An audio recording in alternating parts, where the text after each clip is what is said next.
These days, it is becoming more and more common for students from all majors to spend a semester or a year studying in another country as a part of their college experience. Students and their parents increasingly recognize that time spent living in study abroad should be a component of every student's education, introducing them to new ways of looking at the world and understanding their surroundings.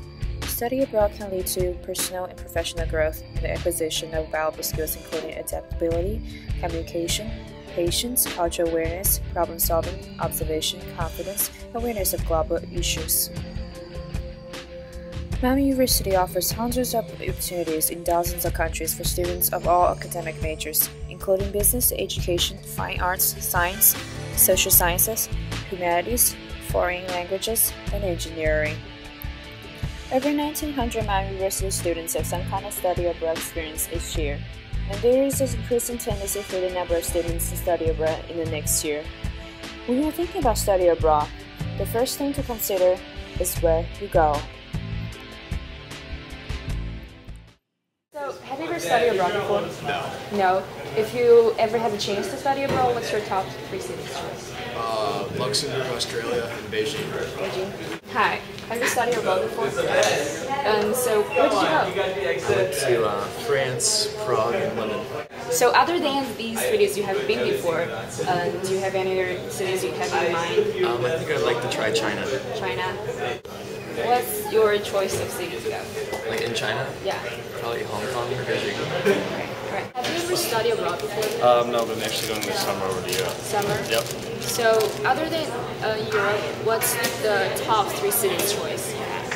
I wanted to go to.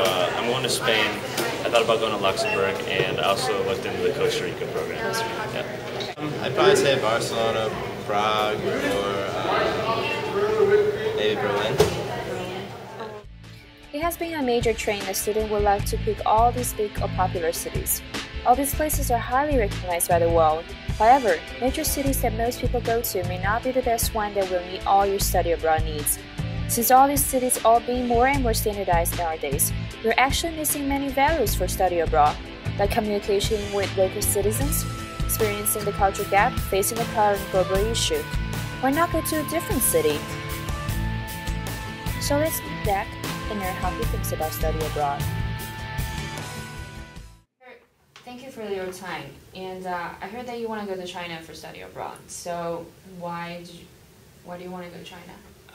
My very first time that I got to actually meet someone from abroad was my friend Yu Zhou, and he is from Chengdu. And I got to meet his family, and I got to learn more about the culture and more about just how he grew up and his lifestyle and what the city was like, and just sounded awesome. I thought it was really nice meeting somebody from outside the United States that had a completely different culture than what I've grown up in. Mm-hmm. And my desire would be to meet some people and learn a culture that is very foreign to me, not like Europe or anything like that, but somewhere like Asia. Okay. All right.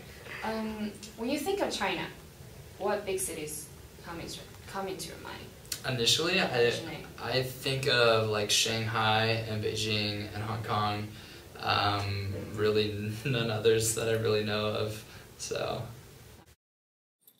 as a student from China, when it comes to study abroad, I'd like to introduce you to a city you've probably never heard of before. Dalian is located in northeast China, similar as New York State to the United States of America. However, this is a city has not yet been recognized by the world. Dalian is the only city that has been governed by many different jurisdictions or even different countries in the history. In the Qing and Han periods, the Dalian region was under the jurisdiction of Liaodong country. During the 3rd century through 5th century, when China was split into 16 kingdoms, the neighboring kingdom of Goryeo maintained control of this region. In the early Tang Dynasty, the Dalian region was under the jurisdiction of Andong Prefecture in Jilin State, and during the Liao Dynasty, it was under the jurisdiction of Dongjitong, Liaoyang County. Also, it was occupied by the British in 1858, returned to the Chinese in the 1880s, and then occupied by Japan in 1895 during the First Sino-Japanese War. Dalian is not only the city containing the most colonials, but also the one that has the most population of the Manchu descent, which is the royal race in China. Speak of Manchu people, they represent many of these aspects of Chinese festivals, cuisines, language, and costumes. Even though the city of Dalian has adopted many other advanced transportation tools, it still and also the only city in China contains the Chinese trolleybus. Dalian trolleybus history began in 1909. It not only retains some of the cities produced in the 20th century, but also the early 90s to 21st R&D of modern trolleybus. What makes Dalian a good choice for students to study abroad is that it is one of young, dynamic cities of northeast China, which has not been formalized, rather keep its original flavor. However, I believe not only Dalian, many other places in the world also present a great possibility for you to experience and explore. Therefore, when it comes to study abroad decision, take a further step to think about other cities and choose a destination that may not be recognized by the world.